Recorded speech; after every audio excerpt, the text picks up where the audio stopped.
Help me help.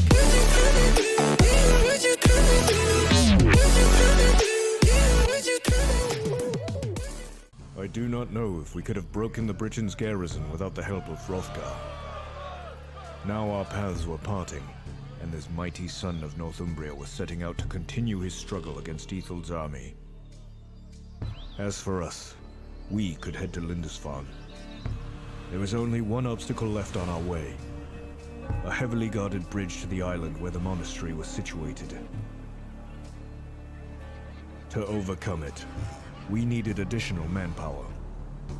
While Jarl Ulf started to prepare our troops, the scouts reported on the Viking ships circling the shore. For some reason, however, they maintained a distance and there was no way to contact them. Hey, what's going on, guys and gals? It's your boy, Parky, bringing you another video talking about Ancestors Legacy.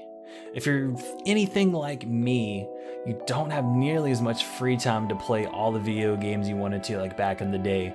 With working full time, maybe you have kids, school, whatever takes up your time, it's important that what little time you do have left on video games, you pick up something fun and it's worth your time. Because hey, you ain't gonna get it back. Well, hopefully after this video, you'll have an answer to the question that is it worth your time? So recently I did pick up Ancestors Legacy off Steam from their winter sale. It was $11.89. That's a 66% discount. Gotta love Steam sales. The base game's priced at $34.99. Now, if you want a quick answer to the question, is it worth your time? Yes. Yes, it is. But in my opinion, not at full price, unless you are a huge real-time strategy fan, then go ahead and pick it up full price by all means. That or, hey, if you just got $34.99 burning a hole in your pocket, I'd say go for it. Now for a more in-depth, hot take on Ancestors Legacy.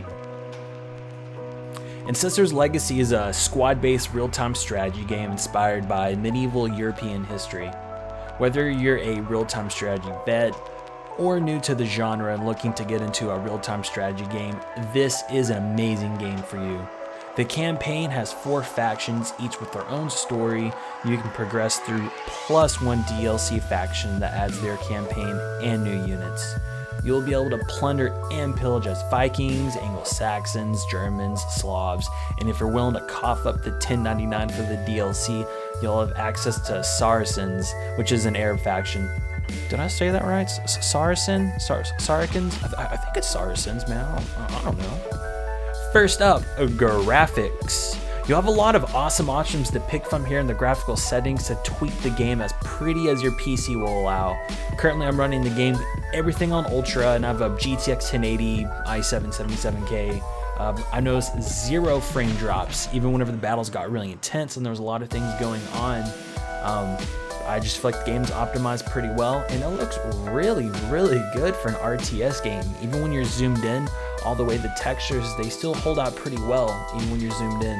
It's also worth mentioning there is online play, so if you can grab some buds together, you can all plunder and pillage. One thing that really stood out to me as well is just all the small details that they added into this game. From watching the soldiers have actual sword fights and spear fights to shield bashing, you're able to do this really cool thing where you can zoom in on the battles and it puts the camera into a cinematic view, and then from there you can kind of rotate your mouse to rotate the camera to get different angles on watch the battle and just watch everything unfold in its epic glory. Seeing how all the buildings burn from your men chunking the torches right at the buildings to burn them down, it's a nice little touch how they have all those interact.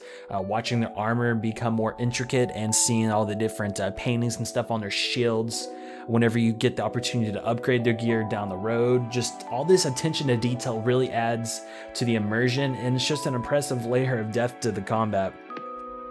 Currently, I am playing through the Viking campaign right off the bat. I do plan on trying out the others down the road because I think they all look pretty cool. But I mean, hey, come on, man. Vikings?